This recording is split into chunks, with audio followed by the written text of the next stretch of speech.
नमस्ते प्यारे बच्चों। आज की कक्षा में हम कुछ चैप्टर्स का रिवाइज करेंगे जिनमें आपके चैप्टर हैं वन, आपका है 5, 7, 8 और 10। इन 5 चैप्टर का आज हम रिवीजन करेंगे। तो रिवीजन में केवल क्वेश्चन आंसर देखेंगे। आइए इनके क्वेश्चन आंसर देखते हैं। सबसे पहले चैप्टर 1। देखो, इसमें श्लोक के अंशों को मिलाना है बेटा। तो मैं हिंदी में अर्थ बोल करके इनके श्लोकों को मिलाऊंगा। धन और धान्य के प्रयोग में और विद्या के संग्रह में। इसके बाद है आश्चर्य नहीं करना चाहिए क्योंकि धरती अनेक रत्नों वाली है। सत्य से पृथ्वी टिकी हुई है और सत्य से ही सूर्य तपता है। इसके बाद सज्जनों से विवाद और मित्रता करनी चाहिए लेकिन दुष्टों से कुछ भी नहीं करना चाहिए। और आहार और व्यवहार में लज्जा को त्याग कर सुखी होना चाहिए। तो ये इनके मिलान हमने किया। इसके बाद में क्वेश्चन 3, एक पद में उत्तर दो। पृथ्वी पर कितने रत्न हैं? त्रीणि। पृथिव्याम कति रत्नानि। मूढ़ई कुत्र रत्न संज्ञा विधीयते। मूर्खों के द्वारा कहाँ रत्नों की संज्ञा कही जाती है? तो पाषाण खंडेशु, पत्थरों के टुकड़ों में। पृथ्वी किससे टिकी हुई है? उत्तर होगा सत्येन, सत्य से। इसके बाद है कई संगतिम कुर्वीत। किससे संगति करो? तो सद्भिः, सज्जनों से। इसके बाद लोके वशीकृति ही का। संसार में वशीकरण क्या है? तो इसका उत्तर हो जाएगा क्षमा। आगे देखिए प्रश्न 4। प्रश्नों का निर्माण करना है। तो सत्येन, इसमें तृतीय व्यक्ति है तो हमने तृतीय लगा दी केन और बाकी आपका एज इट इज रहेगा वाति वायु और क्वेश्चन मार्क। सद्भिः ही एव सह आसीत। सज्जनों के साथ ही बैठना चाहिए। तो प्रश्न यहाँ से बनेगा सद्भिः तृतीय का बहुवचन है, तृतीय का बहुवचन, तो इसकी बहुवचन हो जाएगी कई। और एव सहआसित आपका एज इट इज और क्वेश्चन मार्क, किसके साथ बैठना चाहिए? वसुंधरा अनेक रत्नों वाली होती है। तो प्रश्न बनेगा कौन अनेक रत्नों वाली होती है? तो कौन स्त्रीलिंग का शब्द आएगा तो कौन की संस्कृत हो जाएगी का और बहुरत्ना आपका एज इट इज रहेगा। विद्या के संग्रह में लज्जा को त्याग कर सुखी होना चाहिए। प्रश्न बनेगा यहाँ से किसके संग्रह में लज्जा को त्याग कर सुखी होना चाहिए? तो यहाँ किसकी की हो जाएगी? कस्यः। ठीक है। और संग्रहेषु त्यक्त लज्जा सुखी भवेत, संग्रहेषु त्यक्त लज्जा है सुखी भवेत, ये एज इट इज रहेगा। इसके बाद है प्रश्न 5। प्रश्नों के उत्तर लिखने हैं पूर्ण वाक्य में। कुत्र विस्मय है न कर्तव्य। कहाँ आश्चर्य नहीं करना चाहिए? दान में, तपस्या में, शौर्य यानी ताकत में, साहस में आश्चर्य नहीं करना चाहिए। इसके बाद है पृथ्वी पर 3 रत्न कौन से हैं? तो पृथिव्याम त्रीणि रत्नानि सन्ति। पृथ्वी पर 3 रत्न हैं, अन्न, जल और सुभाषित। ये 3 रत्न हैं। अन्न यानी भोजन, जल यानी पानी और सुभाषित यानी सुंदर वचन। लज्जा को त्याग कर कहाँ सुखी होना चाहिए? तो लज्जा को त्याग करके आहार और व्यवहार में सुखी होना चाहिए। प्रश्न 6। यहाँ पुल्लिंग, स्त्रीलिंग और नपुंसकलिंग शब्द निकालेंगे। सबसे पहले है रत्नानी, ये नपुंसकलिंग में जाएगा। वसुंधरा, ये स्त्रीलिंग में जाएगा। सत्येन, ये पुल्लिंग में जाएगा। सुखी, ये स्त्रीलिंग में जाएगा। अन्नम, ये आपका नपुंसकलिंग में जाएगा। वहनी, ये पुल्लिंग में जाएगा। वहनी का मतलब होता है अग्निदेव। तो अग्निदेव जो होता है ये पुरुष है। ठीक है, तो अग्नि कहते हैं पुरुष को, तो ये पुल्लिंग में जाएगा वहनी। रवि का मतलब होता है सूर्य, पुल्लिंग में। पृथ्वी स्त्रीलिंग में और संगति ये आपका नपुंसकलिंग में जाएगा। इसके बाद में है आपके यहाँ आपको धातु बतानी है। करोति में क्री धातु है, पश्चिम में दृश धातु है। दृश धातु और रूप चलते हैं इसके पश्चिम में, पश्यति, पश्यतः, पश्यन्ति। मूल धातु होती है इसकी दृश। भवेत में भू धातु है और तिष्ठति में स्था धातु है। स्था धातु के रूप चलते हैं तिष्ठ में, तिष्ठति, तिष्ठत, तिष्ठन्ति। ठीक है। हमारे फर्स्ट चैप्टर के क्वेश्चन आंसर कंप्लीट हुए। आइए फिफ्थ चैप्टर की ओर चलते हैं। देखिए फिफ्थ चैप्टर के आपके क्वेश्चन आंसर देख लेते हैं। सबसे पहले एक पद में उत्तर देना है। पंडिता और सरस्वती ऐसी उपाधियों से कौन विभूषित है? रमाबाई। रमाबाई ने कहाँ से संस्कृत की शिक्षा प्राप्त की? स्वयं मातुः, अपनी माता से। रमाबाई ने किससे विवाह किया? विपिन बिहारी दास से। किसकी शिक्षा के लिए रमाबाई ने अपना जीवन अर्पित कर दिया? नारियों की शिक्षा के लिए। प्रश्न है, रमाबाई उच्च शिक्षा के लिए कहाँ गई? तो ये गई थी इंग्लैंड देश को। ठीक है, आगे देखो, प्रश्नों का निर्माण करना है। देखो बेटा, आप अंडरलाइन देख लीजिए, जिसमें अंडरलाइन है हम उसके बारे में बात कर लेते हैं, क्योंकि आपको अंडरलाइन से ही क्वेश्चन मार्क बनाना होता है, और जैसे पीछे का है वो एज इट इज रहता है। ठीक है, रमायः, तो इसमें षष्ठी का एक वचन है, स्त्रीलिंग का शब्द है ये, तो ये भी षष्ठी का एक वचन ही है, और स्त्रीलिंग का शब्द है कस्यः। ऐसे ही पत्यु पुल्लिंग का शब्द है, पति होता है पुल्लिंग का शब्द, और इसमें भी षष्ठी विभक्ति का एक वचन है, तो क्वेश्चन भी षष्ठी विभक्ति का एक वचन ही लगेगा, कस्य, और बाकी एज इट इज। ठीक है, कोई जरा सा भी आपका कोई फर्क नहीं आएगा। मुंबई नगरे, ये एक स्थान का नाम है, और जहाँ भी स्थान आता है वहाँ पर शब्द लगता है प्रश्नवाची कुत्र। ठीक है, ऐसे ही है, यहाँ नाम आया है रमाबाई। देखो 1922 में रमाबाई महोदया का निधन हो गया, तो प्रश्न बनेगा किसका? तो षष्ठी विभक्ति का एक वचन बनेगा कस्यः। ठीक है, बिल्कुल ऐसा ही जैसे ऊपर फर्स्ट क्वेश्चन में था। ठीक है, इसके बाद में है यहाँ पर स्त्रियः, ये स्त्रियः शब्द है प्रथमा विभक्ति का बहुवचन, स्त्रीलिंग में प्रथमा विभक्ति का बहुवचन, तो स्त्रीलिंग का प्रथमा विभक्ति का बहुवचन बनेगा कहा, ये वाला का, के और कहा, तो ये प्रथमा का बहुवचन है। ठीक है, ये क्वेश्चन मार्क बन जाएगा आपका। आगे देखिए, पूर्ण वाक्य में प्रश्नों के उत्तर देने हैं हमें।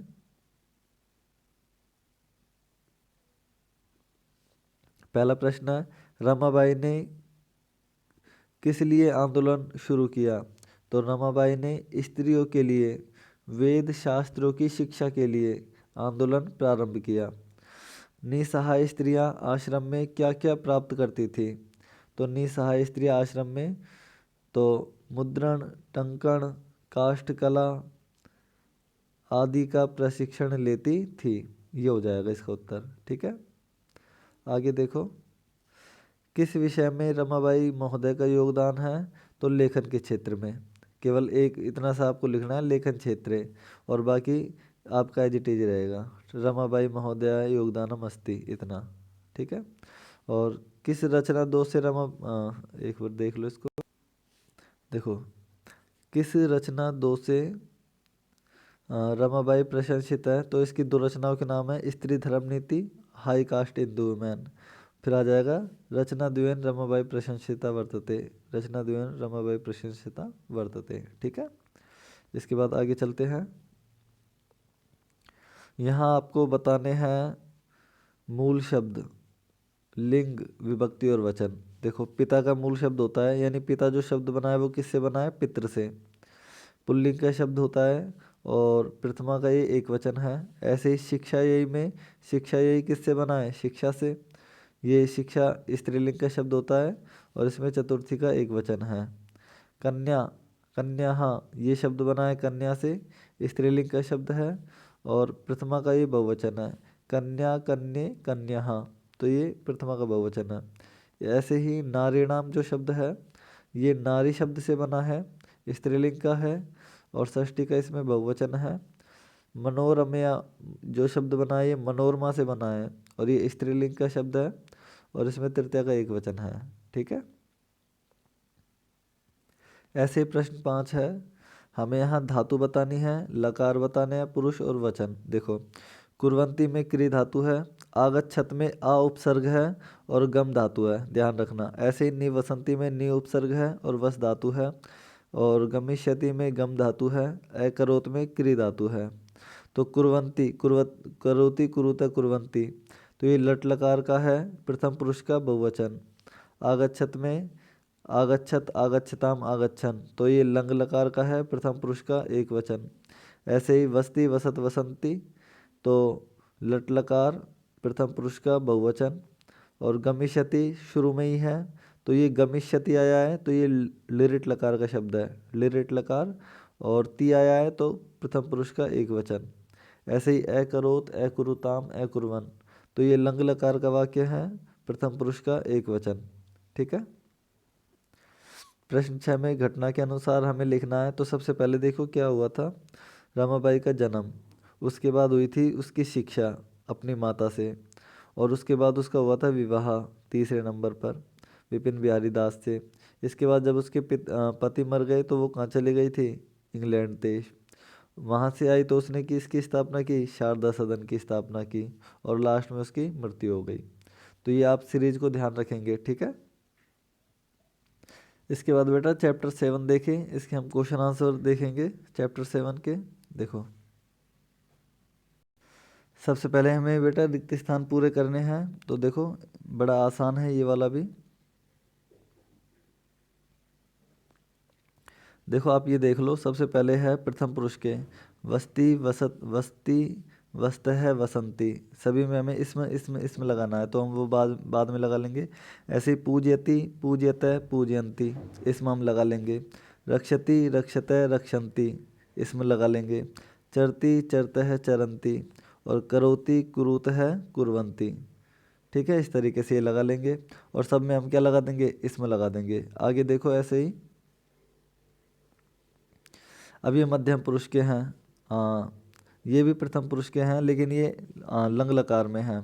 तो देखो जैसे इसने कहा एकथयत, एकथयताम, एकथयन। ऐसे ही अपूज्यत, अपूज्यताम, अपूजयन, और ऐसे ही अरक्षत, अरक्षताम, अरक्षन। ठीक है। ऐसे ही है। फिर ये मध्यम पुरुष के हैं। तो अवस है, अवस्तम, अवसत, तो अपूज्य है। फिर यहाँ तम लगा है, तो अपूज्य में यहाँ पे भी तम लग जाएगा, अपूज्यतम। और अपूज्य में यहाँ पर लग जाएगा त, अपूज्यत। ऐसे ही एचर में विसर्ग लगेगा, एचर है। फिर एचर में तम लगेगा, एचरतम, और एचर में तय लगेगा, एचरत। ठीक है। ऐसे ही फिर ये बहुवचन किसने दिए हैं नीचे, जैसे ये उत्तम पुरुष के हैं। देखो अपठत, अपठतम, अपठन, अपठ, अपठतम, अपठत, और अपठम, अपठाव, अपठाम। ऐसे ही अलिखम, अलिखाव, अलिखाम, अरचियम, अरचियाव, अरचियाम। तो ये आपको वो धातु रूप याद होंगे तभी आपके हो सकते हैं, इसलिए बार बार कहते हैं कि आप चारों लकारों में धातु रूप याद करें।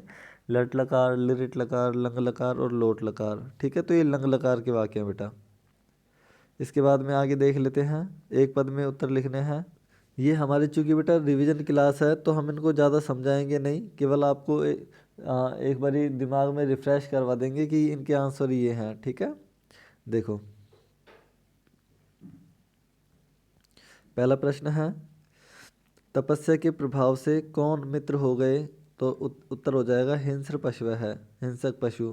पार्वती तपस्या के लिए कहाँ गई, गौरी शिखर। कौन शमशान में रहता है, शिव है। शिव की निंदा को सुनकर कौन क्रुद्ध हो गई, तो शिव की निंदा को सुनकर के पार्वती क्रुद्ध हो गई थी। आगे देखो, वटु के रूप में तपोवन कौन आया, तो शिव जी आए थे। ठीक है। आगे देखो किसने किससे कहा। देखो मैं तप ही करूँगा, मैं तप ही करूँगी, किसने कहा, ये कहा था पार्वती जी ने। और किससे कहा था, अपनी माता मैना से। ऐसे ही मनस्वी कभी भी धैर्य नहीं त्यागते हैं, ये पार्वती ने कहा था विजया से।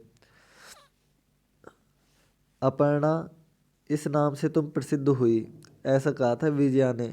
और पार्वती से कहा था कि तुमने तो पत्ते भी छोड़ दिए हैं, इसलिए तुम अपर्णा हो आज से। हे पार्वती, तुम्हारे संकल्प से मैं प्रसन्न हूँ, ये किसने कहा था, शिव ने। किससे कहा था, पार्वती से। तो धर्म का साधन शरीर होता है, और आद्यम का अर्थ होता है पहला। तो धर्म का पहला साधन शरीर होता है, किसने कहा था, ये वटु ने कहा था। किससे कहा था, पार्वती से कहा था। आगे देखो, मैं तुम्हारा खरीदा हुआ दास हूँ, यह तुमने मुझे खरीद लिया है, किसने कहा था, ये शिव ने कहा था। किससे कहा था, पार्वती से कहा था। आगे देखो, प्रश्न 5 का है उत्तर पूरे वाक्य में देना है। देखो, पार्वती ने क्रुद्ध होकर के क्या बोला? तो पार्वती ने क्रुद्ध होकर के बोला, अरे वाचाल अप्सर यानी दूर हट, जगत में कोई भी शिव के यथार्थ स्वरूप को नहीं जानता है। जैसे तुम हो वैसा ही तुम कहते हो। आप चाहे तो इसको यहाँ तक भी कर सकते हैं, जानाति तक। ठीक है, आगे देखो। प्रश्न 2, कौन पाप का भागी होता है? जो निंदा करता है वह तो पाप का भागी होता है, जो सुनता है वो भी पाप का भागी होता है। पार्वती क्या करना चाहती थी? तो पार्वती तपस्याम कर्तुमेच्छत, तपस्या करना चाहती थी। पार्वती किसके साथ गौरी शिखर जाती है? तो पार्वती विजया साकम, विजया के साथ में गौरी शिखर जाती है। आगे देखो, प्रश्न 6, यहाँ समानार्थक शब्द लिखने हैं आपको। इसमें से देख करके देखो। शिला कहते हैं प्रस्तर को, शिला कहते हैं प्रस्तर को।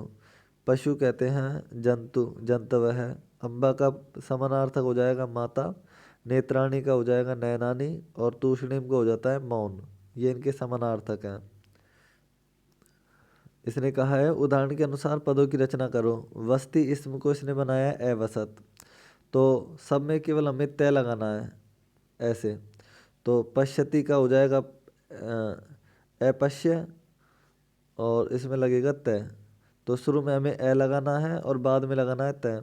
अब तप्ती में तप से पहले ए लगा दो, तो तप से पहले ए और लास्ट में ये वाला तय, एतपत। चिंत्यति में ए लगेगा, अचिंत्य, और लास्ट में तय, अचिंत्यत। ऐसे वदति इसम का हो जाएगा अवदत, और गच्छति इसम का हो जाएगा अगच्छत।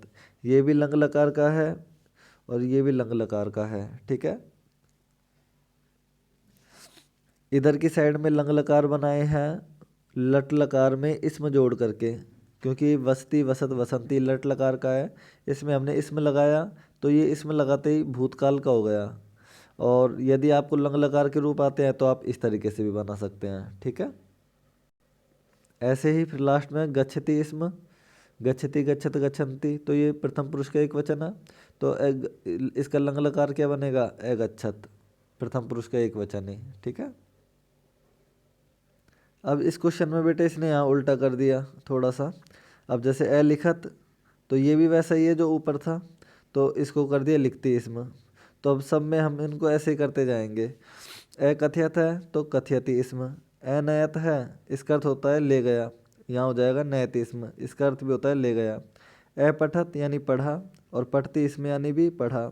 ए धावत यानी दौड़ा, और धावती इसमें यानी भी दौड़ा। ठीक है, सब में ती लगा है, और इसमें इसमें लगा है। और लास्ट में ए हसत यानी हंसा, और हस्ती इसमें यानी भी हंसा। तो ये चैप्टर 7 के क्वेश्चन आंसर हुए। चैप्टर 8 के देख लेते हैं। देखो बेटा, अपना चैप्टर 8 है त्रिवर्ण है ध्वजः, इसके क्वेश्चन आंसर देखते हैं। सबसे पहले हाँ या ना में उत्तर देना है। तो पहला प्रश्न है, हमारे राष्ट्रीय ध्वज में 3 रंग होते हैं, तो ये सही है, आम। ध्वज में हरा रंग शांति का प्रतीक है, तो नहीं, गलत है ये। ध्वज में केसर वर्ण शक्ति का सूचक है, हाँ। और चक्र में 30 अरे होते हैं, नहीं, उसमें 24 होते हैं। चक्र प्रगति का द्योतक है, हाँ। आगे देखते हैं। यहाँ हमें बतानी है विभक्ति और वचन। ठीक है, तो समृद्ध है, इसमें षष्ठी विभक्ति है।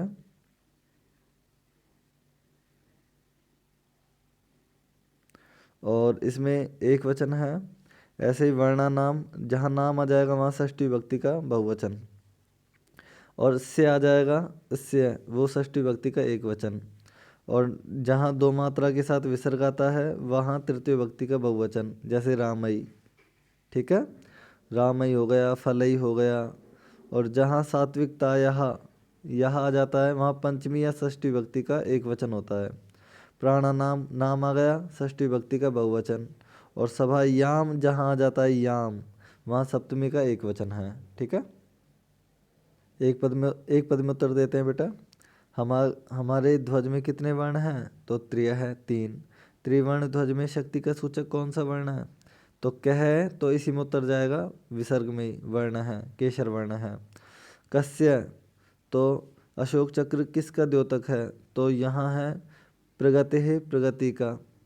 और एक उत्तर और है इसका जो मैंने यूटी 2 में भी दिया था, न्यायस्य, तो न्याय का भी प्रतीक है ये, ठीक है, न्यायस्य।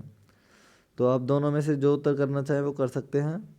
और त्रिवर्णी ध्वजः, 3 तिरंगे झंडे, तिरंगा झंडा कस्य प्रतीक, किसका प्रतीक है, तो राष्ट्र गौरवस्य। कस्य में क्वेश्चन है तो इससे में उत्तर देना है राष्ट्र गौरव का।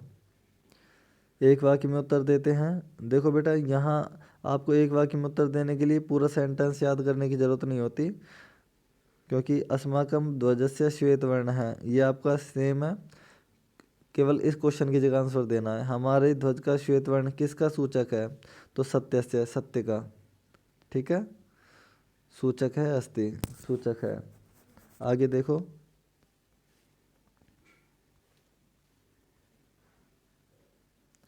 अशोक स्तंभ कहाँ है, तो सारनाथ है, सारनाथ में है।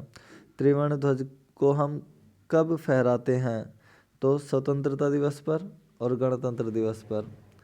और अशोक के चक्र में कितनी अरे होते हैं, चतुर्विंशति ही, 24 अरे होती हैं, ठीक है, चतुर्विंशति ही 24 अरे होती हैं। आगे देखो, प्रश्नों का निर्माण करना है। तो यहाँ हम केवल अंडरलाइन वाले शब्दों को देखेंगे। ध्वजः, तो पुल्लिंग का शब्द है ध्वजः, तो पुल्लिंग का ही शब्द लगेगा क्या है। हमारा त्रिवर्ण ध्वज विश्व विजयी हो, हमारा कौन विश्व विजयी हो, ऐसे ही है यहाँ पर प्रमाद, प्रमादम, प्रमादम में आपका है लास्ट में बिंदी ऊपर में, तो यहाँ क्या में बिंदी आएगी, कम, ठीक है। तो क्वेश्चन कैसे बनेगा, देखो, अपने धर्म में लापरवाही हम सबको नहीं करनी चाहिए। अपने धर्म से किसको, अपने धर्म से क्या हम सबको नहीं करना चाहिए, ठीक है। ऐसे ही है सद्बुद्धि है, ये षष्ठी विभक्ति का एक वचन है, तो यहाँ षष्ठी विभक्ति का एक वचन लगेगा कस्य। यह सब हमारे ले जाने वाली सद्बुद्धि का अच्छा फल है, तो यह सब हमारे ले जाने वाली किसका अच्छा फल है। तो यहाँ इनके शब्द रूप हमने आपको करवाए नहीं है, तो इसलिए आपको दिक्कत होती है कि कस्य कैसे आया, ठीक है। तो ये जब करवाएंगे तभी बताएंगे बेटा, ये शब्द रूप अभी आपको नहीं करवाया गया है। शत्रुनाम, ये षष्ठी का बहुवचन है, तो षष्ठी का बहुवचन क्वेश्चन में बनता है केशाम, और बाकी एज इट इज रहेगा, ठीक है। प्रश्न 6 में आपने यदि लता के शब्द रूप कर रखे हैं तो ये बिल्कुल लता के एज इट इज ही चलेंगे, क्योंकि लता में लास्ट में आ है, यहाँ सब में लास्ट में आ है, आ और आ, ठीक है। तो देखो, जैसे षष्ठी का एक वचन क्या है, पट्टिकायः, पट्टिकयो, पट्टिका नाम। ऐसे ही अग्निशिखा है, तो आप केवल लास्ट में देखो शिखा, इसका सप्तमी में देखो एक वचन क्या होगा, शिखायाम, शिखयो और शिखासु। ऐसे ही सभा के चतुर्थी सभायई, तो चतुर्थी के द्विवचन में भ्याम लगता है सभाभ्याम, और भय लगता है सभाभ्यय। ऐसे ही अहिंसा के द्वितीया में एक वचन में हमें क्या बनाएंगे, सबसे पहले मैं जुड़ेगा अहिंसा, इसके बाद अगर आपको शब्द रूप याद है तो आप बता दो कि अहिंसे, और लास्ट में अहिंसा में विसर्ग आएगा, ठीक है। ऐसे ही पंचमी में देखो, लता का पंचमी होता है लतायाः, ऐसे ही सफलतायाः, लताभ्याम सफलताभ्याम, लताभ्य सफलताभ्य। ऐसे ही तृतीया में देखो सूचिका है, तो लता का जैसे तृतीय होता है लतया, ऐसे ही इसका होगा सूचिकया, लताभ्याम सूचिकाभ्याम, लताभिः सूचिकाभिः। तो बिल्कुल लता की तरह रूप चलते हैं बेटा ये। यहाँ हमें इनका मिलान करना है। लाल रंग किसका प्रतीक है, शौर्य और त्याग का। हरा रंग है सुषमा और उर्वरता का, यानी सुषमा कहते हैं हरियाली, और उर्वरता यानी उपजाऊपन का। अशोक चक्र प्रगति और न्याय का सूचक है, तो ये प्रगति का भी और न्याय का भी है, अभी हम ऊपर क्वेश्चन में बात कर रहे थे। त्रिवर्ण ध्वज स्वाधीनता और राष्ट्र गौरव का प्रतीक है, और त्रिवर्ण ध्वज को स्वीकार कब किया गया था, 22 जुलाई 1947 ईस्वी में। आइए अब इसके 8 चैप्टर के बाद चैप्टर 10 और देख लेते हैं। देखो बेटा, चैप्टर 10 के प्रश्नोत्तर देखते हैं। सबसे पहले समानार्थक शब्द देखते हैं बेटा। देखो, समानार्थक पदों में देखें, स्वकीयम यानी होता है अपना, और आत्मानम भी होता है अपना। अवरुद्ध का मतलब होता है रुका हुआ, और यहाँ पर बाधित का अर्थ भी होता है रुका हुआ। कुटुंब यानी परिवार, और कुटुंब यानी यहाँ पर है परिवार। अन्यस्य यानी अन्य का मतलब होता है दूसरा, और परस्य का मतलब भी होता है दूसरा। अपहाय का मतलब होता है छोड़कर, और त्यक्तवा का भी मतलब होता है छोड़कर। ऐसे ही है समृद्धम। समृद्ध का मतलब होता है पैसे से युक्त, ठीक है, जिसके घर में सब कुछ भरा हुआ होता है। तो समृद्धम कहता है संपूर्ण को। ऐसे ही कष्ट कहते हैं दुख को, और निखिल का अर्थ होता है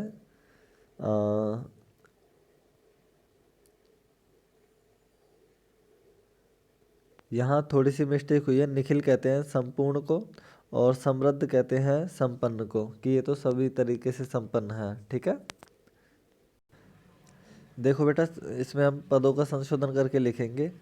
यहाँ कंदुकात है, पंचमी है। छात्र खेल के मैदान में बॉल से खेलते हैं। तो इसमें पंचमी की जगह आएगी तृतीया, कंदुकेन, जिससे खेला जाता है, तो उसमें तृतीया आती है, ठीक है। ये कुछ नियम हैं कारकों के, ये अभी करवाए नहीं हैं, तो आपको ये समझ में नहीं आएंगे, केवल आप इनके उत्तर देख लें अभी तो। अब जैसे यहाँ पे ते है, अंडरलाइन ते है, ये गलत है, क्योंकि बालिका शब्द है। तो स तौ ते, ये तो आता है पुल्लिंग का। और यहाँ स्त्रीलिंग का शब्द है बालिका, तो बालिका के साथ में आता है ताहा, साते ताहा। ऐसे ही मैं पुस्तकालय से पुस्तक लाता हूँ, तो पुस्तक अलग होकर के हमारे पास आएगी, तो अलग होने के योग में तृतीया नहीं आती है, पंचमी आती है। तो ये अभी आपको समझ में नहीं आएंगे, केवल आप अभी इनके उत्तर देख ले कि इसकी जगह क्या उत्तर आया है। जब हमें कभी वक्त मिलेगा इनको समझाने के लिए, तब हम इनको समझाएंगे बेटा, ठीक है। आगे देखो, तव किम नाम, तुम क्या नाम, तुम क्या नाम है। ऐसे इसकी जगह में ऐसे बोलते हैं, तव यानी तुम्हारा, किम यानी क्या, नाम यानी नाम है। ऐसे ही नमय के योग में चतुर्थी विभक्ति आती है गुरुवे, तो गुरु में द्वितीय विभक्ति है, ये गलत है। यहाँ गुरुवे आएगी चतुर्थी विभक्ति, तो गुरु को नमस्कार। आगे देखो, यहाँ विलोम शब्द लिखने हैं बेटा हमें। देखो विलोम शब्द, शत्रुता, शत्रुता का विलोम क्या होता है, मित्रता। ऐसे ही पुरा यानी पहले, और अधुना यानी अब। मानव, मानव का हो जाता है दानव।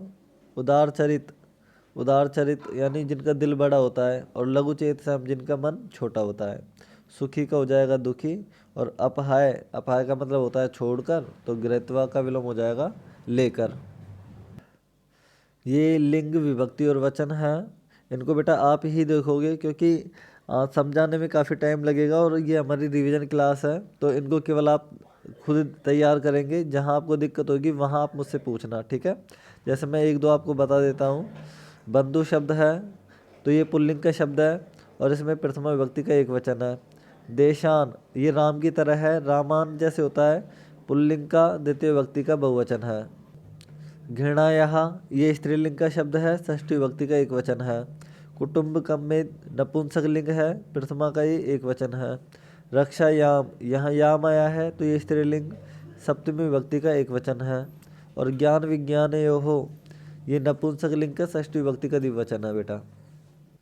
आगे है देखो, कोष्टक में दिए गए शब्दों को समुचित विभक्ति लगा करके रिक्त स्थान पूरे करो। तो हम ऊपर जो दिए हैं ये वाले, इनके अकॉर्डिंग लगाएंगे। तो विद्यालयम, तो ऐसे ही कृष्ण में भी हम मैं लगाएंगे कृष्णम। यहाँ ग्रामम है, तो मंदिर में भी हम मैं लगाएंगे मंदिरम। सूर्याय है चतुर्थी विभक्ति नमय के योग में, तो गुरु की चतुर्थी विभक्ति होती है गुरुवे, अभी हमने ऊपर देखा था, ठीक है। देखो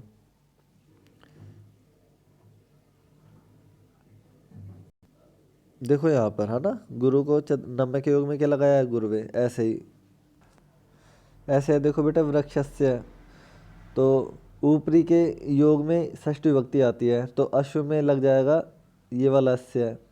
तो ये हो जाएगा अश्वस्य। ठीक है, अश्व के ऊपर सैनिक हैं, यानी घोड़े के ऊपर सैनिक हैं। प्रश्न 7 है, देखो नमक के योग में चतुर्थी आती है हरिये, ये चतुर्थी है, तो हरि को नमस्कार। और परितय के योग में आती है द्वितीय विभक्ति, तो ग्रामस्य में षष्ठी है और ग्रामम में द्वितीय है, तो परितय के योग में द्वितीय लगाएंगे। गांव के चारों ओर खेत हैं, ऐसे है। नमय के योग में चतुर्थी विभक्ति, तो अम्बा ये में चतुर्थी विभक्ति है। ठीक है, तो माता के लिए नमस्कार, ऐसे ही है। ऊपरी शब्द के योग में षष्ठी आती है, तो मंचस्य में षष्ठी है और इसमें द्वितीय है, तो हम षष्ठी वाली लगाएंगे। मंच के ऊपर अभिनेता अभिनय करता है, ऐसे आगे देखो। उभयते के योग में द्वितीय विभक्ति आती है, पितरम में द्वितीय है, पितु में पंचमी है, तो पितरम द्वितीय। पिता के दोनों ओर 2 पुत्र हैं। ठीक है, इस तरीके से। तो ऐसे बेटा हमने ये आपके 5 चैप्टर आज रिवाइज किया है। इस वीडियो को आप देखते रहें, कोई समस्या होती है तो आप मुझे मैसेज या कॉल करके आप अपनी डाउट को क्लियर करें बेटा। ठीक है, तो थैंक यू, आप तैयारी करें अपने पेपर की।